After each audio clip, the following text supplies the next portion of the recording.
ಲೈಫಲ್ಲಿ ಎಲ್ಲರೂ ಒಂದ್ಸತಿ ಆದ್ರೂ ಟೈಟಾನಿಕ್ ಮೂವಿ ಬಗ್ಗೆ ಕೇಳೇ ಇರ್ತೀರಾ 100%. ಟೈಟಾನಿಕ್ ಮೂವಿ ಅಂದ್ರೆ ಯಾರಿಗ್ ಗೊತ್ತಿಲ್ಲ. ಟೈಟಾನಿಕ್ ಮೂವಿ ಅಂತಂದ್ರೆ ಫಸ್ಟ್ ಎಲ್ಲರಿಗೂ ಏನ್ ನೆನ್ಪ್ ಬರುತ್ತೆ? Jack and rose love story, ಆ ಟೈಟಾನಿಕ್ ಸಾಂಗು, ಆ ಟಿಪೋಸ್ ಲವ್ ಲವ್ ಸಾಂಗು. ಅದೇ ಟೈಟಾನಿಕ್ ಶಿಪ್ ಅಲ್ಲಿ ಒಬ್ಬ ನಿಜವಾದ ಹೀರೋ ಕೂಡ ಇದ್ದ. ಅವನ ಹೆಸರೇ ಚಾರ್ಲ್ಸ್ ಜೌಗಿನ್ ಅಂತ. ಅವನು ಟೈಟಾನಿಕ್ ಶಿಪ್ ಅಲ್ಲಿ ಚೀಫ್ ಬೇಕರ್ ಆಗಿ ಕೆಲಸ ಮಾಡ್ತಾ ಇದ್ದ. ಅಂಡ್ ಎಕ್ಸಾಕ್ಟ್ 1912 ಏಪ್ರಿಲ್ 14 1140 ನೈಟ್ಗೆ ಯಾವಾಗ ಟೈಟಾನಿಕ್ ಶಿಪ್ ಹೋಗಿ ಐಸ್ಬರ್ಗ್ಗೆ ಡಿಕ್ಕಿ ಹೊಡೆಯುತ್ತೋ ಒಂದೇ ಸತಿ ಶಿಪ್ ಒಳಗಡೆ ಎಲ್ಲ ನೀರ್ ತುಂಬ್ಕೊಳಕ್ಕೆ ಶುರು ಆಗುತ್ತೆ.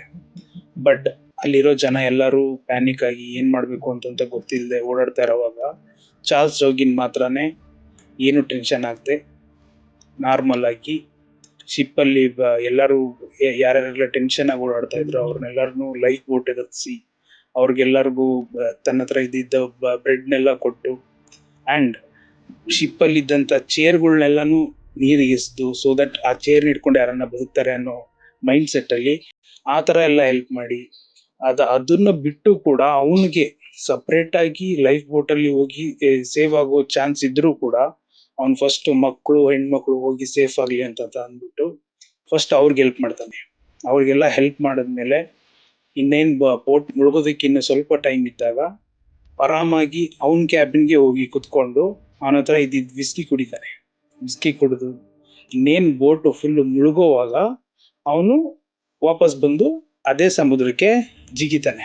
ಬಟ್ ಇದ್ರಲ್ಲಿ ಟ್ವಿಸ್ಟ್ ಏನು ಅಂತಂದ್ರೆ ಅದು ಸೌತ್ ಅಟ್ಲಾಂಟಿಕ್ ಓಷಿಯನ್ ಆಗಿರೋದ್ರಿಂದ ಫುಲ್ ಕೋಲ್ಡ್ ವಾಟರ್ ಇರುತ್ತೆ ಅಲ್ಲೆಲ್ಲ. ಆ ಕೋಲ್ಡ್ ವಾಟರ್ ಅಲ್ಲಿ ಯಾರ್ಯಾರೆಲ್ಲ ಫಸ್ಟ್ ಜಂಪ್ ಮಾಡಿದ್ರು ಅವರು ವಿತಿನ್ 2 to 3 minutes ಅಲ್ಲಿ ಡೆತ್ ಆಗ್ಬಿಡ್ತಾರೆ ಬಿಕಾಸ್ ಆಫ್ ದ ಕೋಲ್ಡ್. ಆದ್ರೆ ಇವನ್ ಮಾತ್ರ 2 hours ವರೆಗೂ ಇವನ್ಗೇನು ಆಗಲ್ಲ. ಮತ್ತೊಂದು ಲೈಫ್ ಬೋಟ್ ಬರುತ್ತೆ, ಅವನ್ನ ಕಾಪಾಡ್ಕೊಂಡು ಕರ್ಕೊಂಡು ಹೋಗ್ತಾರೆ ಕೂಡ.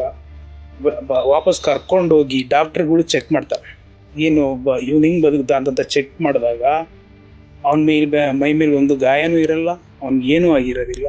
ಡಾಕ್ಟರ್ ಎಲ್ಲರೂ ಆಶ್ಚರ್ಯ ಪಟ್ಟು ಅವನ್ನ ಕೇಳಿದಾಗ ಅವನು ಫುಲ್ಲು ಆರಾಮಾಗಿ ನಾನು ಏನು ಮಾಡಿಲ್ಲ, ನನ್ನ ಪಾಡಿಗೆ ನಾನು ವಿಸ್ಕಿ ಕುಡ್ದಿದ್ದೆ ಅಂತ ಹೇಳ್ತಾನೆ. ಸೊ ಎಲ್ಲ ಕಡೆನೂ ಕೇಳ್ತಿರ್ತೀರ ಎಣ್ಣೆನೇ ಕೆಟ್ಟದು, ಎಣ್ಣೆಯಿಂದ ಎಲ್ಲರೂ ಸಾಯ್ತಾರೆ ಅಂತ.